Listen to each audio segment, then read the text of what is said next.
তাপে মহাসড়ক গলে এবড়োথেবড়ো, ঘটছে দুর্ঘটনা।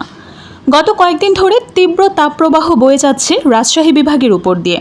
এতে করে গলে যাচ্ছে সিরাজগঞ্জের উল্লাপাড়ার ঢাকা পাবনা মহাসড়কের বেশ কিছু অংশ। পিচ গলে যাওয়াতে ঝুঁকিপূর্ণ হয়ে পড়েছে মহাসড়কটি।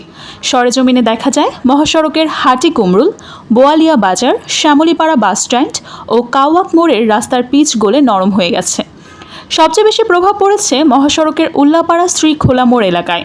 মহাসড়কের এই অংশে পিচ গলে পুরো রাস্তা নরম হয়ে এবড়ো-থেবড়ো হয়ে ড্রেনের মতো সরু গর্তের সৃষ্টি হয়েছে।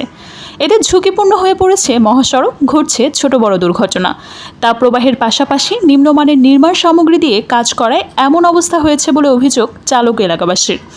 দ্রুত মহাসড়কের ক্ষতিগ্রস্ত অংশ মেরামতের দাবি তাদের।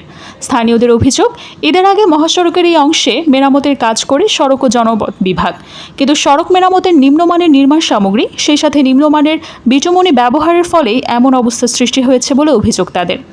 পাবনা থেকে ঢাকাগামী যাত্রীবাহী বাসের চালক আশরাফুল বলেন, গত কয়েকদিনে রোদের তাপে মহাসড়কের বেশ কয়েকটি স্থানে পিচ গলে গেছে।